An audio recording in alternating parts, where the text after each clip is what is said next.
আসসালামু আলাইকুম, সবাইকে আমন্ত্রণ জানাচ্ছি এবি নিউজ প্রাইম সংবাদে। আপনাদের সঙ্গে আছি আমি তাবাসসুম মানিকা। শুরুতেই জানিয়ে দিব সংবাদ শিরোনাম। জাতীয় সংসদ ভবনে সরকার দলীয় এমপিদের সভা, মাটির বৈশিষ্ট্য অনুযায়ী বৃক্ষরোপণের পরামর্শ প্রধানমন্ত্রীর। যানজট এড়াতে ঢাকামুখী যাত্রীদের নদীপথে ঢল, টাঙ্গাইল অংশে দীর্ঘ যানজটের পর স্বাভাবিক হল যমুনা সেতু। ক্ষুদ্র কৃষকদের সুদ মওকুফের ঘোষণা ইতিবাচক বলেন তথ্যমন্ত্রী। অতিরিক্ত ভাড়া আদায়ে সিরাজগঞ্জে ৮৯,০০০ টাকা জরিমানা। আইআরজিসি মার্কিন বাহিনীর পাল্টাপাল্টি হামলায় পরিস্থিতি আরও জটিল, টেলিযোগাযোগ টাওয়ারে মার্কিন ড্রোন হামলা। দিল্লিতে প্রশ্ন ফাঁস ও নিয়োগ দুর্নীতির বিরুদ্ধে বিক্ষোভ, সোনম ওয়াংচুককে শিক্ষামন্ত্রী করার দাবি। পানির বোতল নিষেধাজ্ঞায় চাপের মুখে ফিফা। ভারতে প্রথমবার জাতীয় দলে ডাক পেলেন ১৫ বছরের বৈভব সূর্যবংশী। দর্শক, এতক্ষণ শুনছিলেন শিরোনাম, এবার বিস্তারিত। জাতীয় সংসদ ভবনে সরকার দলীয় সংসদ সদস্যদের সংসদীয় সভা চলছে।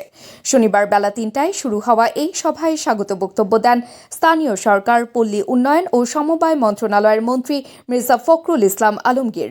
সভায় সভাপতিত্ব করছেন প্রধানমন্ত্রী ও বিএনপি চেয়ারম্যান তারেক রহমান।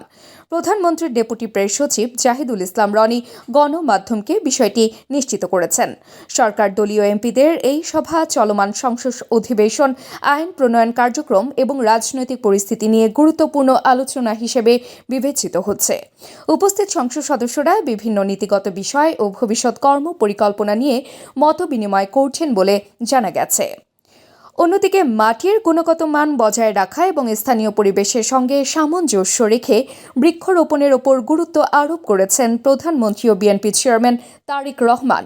শনিবার তেজগাঁওয়ে প্রধানমন্ত্রীর কার্যালয়ে বৃক্ষরোপণ সংক্রান্ত এক সভায় তিনি এ নির্দেশনা দেন। সব তথ্যই নির্ভরযোগ্য সরকারি সূত্র থেকে নিশ্চিত করা হয়েছে। সভায় প্রধানমন্ত্রী বলেন, দেশের প্রতিটি অঞ্চলের মাটির বৈশিষ্ট্য আলাদা, তাই যেখানে যে ধরনের মাটি ও পরিবেশ রয়েছে সে অনুযায়ী গাছ নির্বাচন করে লাগাতে হবে। এতে গাছের বেঁচে থাকার হার বাড়বে এবং পরিবেশগত ভারসাম্য রক্ষায় ইতিবাচক প্রভাব ফেলবে। তিনি বলেন, পরিকল্পিত বৃক্ষরোপণই টেকসই পরিবেশ সুরক্ষার মূল চাবিকাঠি। ঈদ পরবর্তী সময়ে যমুনা সেতু এলাকা ও পশ্চিম সংযোগ মহাসড়কে দীর্ঘ যানজট ও ধীরগতির কারণে চরম ভোগান্তিতে পড়েছেন ঢাকামুখী যাত্রীরা।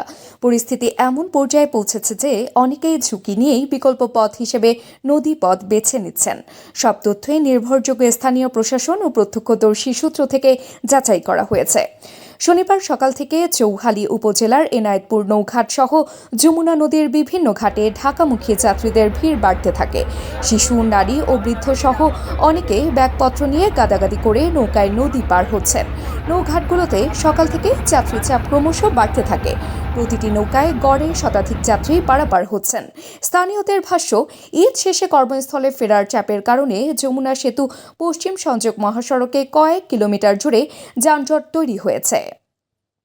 অন্যদিকে টাঙ্গাইল অংশে দীর্ঘ যানজটের কারণে প্রায় ১ ঘণ্টারও বেশি সময় ঢাকামুখী লেন বন্ধ রাখার পর যমুনা সেতুতে যান চলাচল আবার স্বাভাবিক হয়েছে। সেতু কর্তৃপক্ষ জানিয়েছে, বর্তমানে সেতুর ২ প্রান্তে যানবাহন স্বাভাবিকভাবে চলাচল করছে। শনিবার দুপুর ২:৩০টার দিকে যমুনা সেতু সাইট অফিসের নির্বাহী প্রকৌশলী সৈয়দ রিয়াজ উদ্দিন গণমাধ্যমকে বিষয়টি নিশ্চিত করেন। এর আগে উত্তরবঙ্গমুখী যানবাহনের অতিরিক্ত চাপের কারণে টাঙ্গাইল অংশে ব্যাপক যানজট তৈরি হয়। পরিস্থিতি নিয়ন্ত্রণে আনতে শনিবার বেলা ১২টা ২০ থেকে দুপুর ১টা ৩০ পর্যন্ত যমুনা সেতুর পশ্চিম টোল প্লাজা বন্ধ রাখা হয়। এ সময় সেতুর ঢাকামুখী লেন দিয়ে যান চলাচল সম্পূর্ণ বন্ধ ছিল। কৃষি বাংলাদেশের উন্নয়ন কৌশলের একটি গুরুত্বপূর্ণ অংশ, এ মন্তব্য করেছেন তথ্য সম্প্রচার মন্ত্রী জহিরুদ্দিন স্বপন। তিনি বলেন, ক্ষমতা গ্রহণের পর সরকার ১০,০০০ টাকা পর্যন্ত কৃষি ঋণের সুদ মওকুফ করেছে। দেশের বৃহৎ ঋণভার ও খেলাপি ঋণের বাস্তবতা সত্ত্বেও ক্ষুদ্র কৃষকদের এই সহায়তা সামগ্রিক অর্থনীতিতে ইতিবাচক প্রভাব ফেলবে। শনিবার দুপুরে রাজধানীর পুলিশ প্লাজা কনকর্ডের MCCI কনফারেন্স হলে প্রাণ RFL গ্রুপ আয়োজিত Bangladesh agro industry media award ২০২৫-এর পুরস্কার বিতরণী অনুষ্ঠানে তিনি এসব কথা বলেন। একটি কৃষিভিত্তিক অর্থনীতিকে অত্যন্ত সঙ্গত কারণেই যখন শিল্প অর্থনীতির দিকে রূপান্তরিত হতে থাকে, বিবর্তনের এই ধারাতে আমাদেরকে খাওয়াতে হবে এবং সে কারণেই পিওর অ্যাগ্রো প্রোডাক্ট থেকে যখনই এটা অ্যাগ্রো ইন্ডাস্ট্রির প্রোডাক্টে ট্রান্সফর্ম হয়, তখন যে পরিমাণ know-how দরকার, যে পরিমাণ টেকনোলজি। অন্যদিকে ঈদুল আজহা ছুটিকে কেন্দ্র করে যাত্রীদের কাছ থেকে অতিরিক্ত ভাড়া আদায়ের অভিযোগে সিরাজগঞ্জে ভ্রাম্যমাণ আদালত অভিযান চালিয়ে মোট 89,000 টাকা জরিমানা করেছে জেলা প্রশাসন। একই সঙ্গে বিভিন্ন পরিবহনে যাত্রীদের কাছ থেকে নেওয়া অতিরিক্ত ভাড়াও ফেরত দেওয়া হয়েছে। শনিবার জেলা প্রশাসনের নির্বাহী ম্যাজিস্ট্রেট মোহাম্মদ নাজমুল হোসেনের নেতৃত্বে যমুনা সেতুর পশ্চিম সংযোগ মহাসড়কের কড্ডার মোড় এলাকায় এই অভিযান পরিচালিত হয়। সড়ক পরিবহন আইনে 5টি বাসে অভিযান চালানো হয় এবং অতিরিক্ত ভাড়া আদায়ের প্রমাণ পাওয়ায় সংশ্লিষ্ট পরিবহনগুলোকে 14,000 টাকা জরিমানা করা হয়। পাশাপাশি যাত্রীদের কাছ থেকে আদায় করা অতিরিক্ত অর্থ তাৎক্ষণিকভাবে ফেরত দেওয়া হয়। Iran Islamic revolutionary guard corps IRGC জানিয়েছে হরমুজ প্রণালীতে অননুমোদিত ট্যাঙ্কার চলাচল নিয়ে সংঘর্ষের পর কেশম দ্বীপ ও সিরিক এলাকায় তাদের যোগাযোগ টাওয়ারে মার্কিন বাহিনীর ড্রোন হামলা চালিয়েছে। IRGCর বিবৃতিতে বলা হয়, স্থানীয় সময় রাত 1টার দিকে 4টি ট্যাঙ্কার হরমুজ প্রণালী থেকে বের হওয়ার চেষ্টা করে। সতর্ক বার্তা উপেক্ষা করলে একটি ট্যাঙ্কারে হামলা চালিয়ে থামানো হয় এবং বাকি 3টি ফিরে যায়। এর কিছুক্ষণ পর রাত 2টার দিকে কেশম ও সিরিক দ্বীপে IRGCর 2টি টেলিযোগাযোগ টাওয়ারে মার্কিন ড্রোন হামলা হয়। এর জবাবে ইরানের অ্যারো স্পেস ফোর্স ব্যালিস্টিক ক্ষেপণাস্ত্র নিক্ষেপ করে কুয়েতের আলী আল সালেম বিমান ঘাঁটি এবং বাহরাইনে অবস্থিত মার্কিন নৌবাহিনীর 5ম ফ্লিট সদর দপ্তরের গুরুত্বপূর্ণ স্থাপনাগুলোকে লক্ষ্যবস্তুতে পরিণত করে। ইরান স্পষ্ট হুঁশিয়ারি দিয়েছে, ভবিষ্যতে যে কোনো আগ্রাসনের ঘটনায় তেল ও গ্যাস রপ্তানির জন্য ব্যবহৃত হরমুজ প্রণালী সম্পূর্ণরূপে বন্ধ করে দেওয়া হবে। IRGCর ভাষ্য অনুযায়ী এই হামলা ছিল তাৎক্ষণিক প্রতিশোধ। তাদের দাবি, আগ্রাসনমূলক কর্মকাণ্ডের পুনরাবৃত্তি ঘটলে জবাব আর সীমিত থাকবে না। ইরান বলছে, হরমুজ প্রণালী বন্ধ হয়ে গেলে এর পরিণতির দায় মার্কিন ইসরায়েলি জোটকেই নিতে হবে। পরীক্ষায় প্রশ্নপত্র ফাঁস ও চাকরি নিয়োগে দুর্নীতির প্রতিবাদে ভারতের রাজধানী নয়াদিল্লিতে ব্যাপক বিক্ষোভ শুরু করেছে তরুণদের নবগঠিত দল ককরোচ জনতা পার্টি। এই বিক্ষোভে যোগ দিয়েছেন বলিউডের 3 ইডিয়টস সিনেমার অনুপ্রেরণা হিসেবে পরিচিত শিক্ষাবিদ ও সমাজকর্মী সোনম ওয়াংচুক। তাকে শিক্ষামন্ত্রী করার দাবিতে স্লোগানে মুখর হয়ে ওঠে যন্তর মন্তর এলাকা। হিন্দুস্তান টাইমসের প্রতিবেদনে বলা হয়েছে, নিট সহ বিভিন্ন পরীক্ষার প্রশ্নপত্র ফাঁস, শিক্ষামন্ত্রী ধর্মেন্দ্র প্রধানের পদত্যাগ এবং শিক্ষা ব্যবস্থা সংস্কারের দাবিতে যন্তর মন্তরে অবস্থান কর্মসূচি পালন করছে সিজিপির কর্মী সমর্থকরা। এই কর্মসূচিতে যোগ দিতে যুক্তরাষ্ট্রের বোস্টন থেকে দেশে ফিরছেন সিজিপির প্রতিষ্ঠাতা অভিজিৎ দীপকে। শনিবার যন্তর মন্তরের বিক্ষোভে যোগ দেন সোনম ওয়াংচুক। তাকে ঘিরে বিক্ষোভকারীরা স্লোগান দেন, সোনম ওয়াংচুককে শিক্ষামন্ত্রী করতে হবে। তরুণদের দাবি, শিক্ষার ব্যবস্থার সংকট মোকাবেলায় ওয়াংচুকের মতো একজন সংস্কারক প্রয়োজন।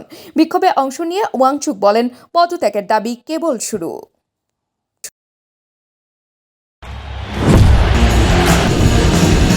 উচ্চমূল্যে টিকিট, যাতায়াত ও আবাসন ব্যবস্থা নিয়ে সমর্থকদের ক্ষোভ ছিল আগেই। এবার খাওয়ার পানি নিয়েও ফিফা ব্যবসায়িক মনোভাব দেখাচ্ছে, এমন অভিযোগ উঠতেই বিশ্বকাপ আয়োজকদের সিদ্ধান্তে বড় পরিবর্তন এসেছে।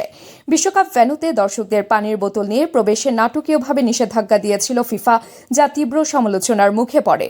শুক্রবার রাতে সামাজিক যোগাযোগ মাধ্যমে দেওয়া এক পোস্টে ফিফা জানায়, যুক্তরাষ্ট্র ও কানাডায় অনুষ্ঠিতব্য বিশ্বকাপ ম্যাচে দর্শকরা একটি নরম প্লাস্টিকের বোতল সঙ্গে আনতে পারবেন। বোতলটি অবশ্যই 20 আউন্স ধারণ ক্ষমতার, সিল করা এবং একবার ব্যবহারযোগ্য হতে হবে। অর্থাৎ উত্তর আমেরিকার 16টি স্টেডিয়ামে পুনঃ ব্যবহারযোগ্য পানির বোতল নিষিদ্ধ করার সিদ্ধান্ত থেকে সরে এসেছে ফিফা। এবার ক্রিকেটের খবর। চলমান গুঞ্জনই শেষ পর্যন্ত সত্যি হলো। ভারতের নতুন টি20 অধিনায়ক হিসেবে দায়িত্ব পেয়েছেন শ্রেয়াস আইয়ার, আর স্কোয়াড থেকে বাদ পড়েছেন বর্তমান অধিনায়ক সূর্যকুমার যাদব। এই বড় পরিবর্তনের মধ্যেই প্রথমবার জাতীয় দলে জায়গা করে নিলেন মাত্র 15 বছর বয়সী প্রতিভাবান ব্যাটার বৈভব সূর্যবংশী। IPL-এ দুর্দান্ত পারফরমেন্সের পর নির্বাচকদের নজরে পড়েন তিনি। ভারতের ভবিষ্যৎ পরিকল্পনায় তাকে গুরুত্বপূর্ণ অংশ হিসেবে দেখা হচ্ছে, বিশেষ করে 2028 অলিম্পিক ও পরবর্তী টি20 বিশ্বকাপকে সামনে রেখে। জাতীয় দলে ডাক পেয়ে নতুন রেকর্ডও করেছেন বৈভব। ভারতের ইতিহাসের সর্বকনিষ্ঠ ক্রিকেটার হিসেবে টি20 স্কোয়াডে জায়গা পেয়েছেন তিনি। দর্শক, এতক্ষণ আমাদের সঙ্গে থাকার জন্য ধন্যবাদ। সর্বশেষ সংবাদ পেতে ভিজিট করুন আমাদের ওয়েবসাইট www.abnewsinternational.com-এ।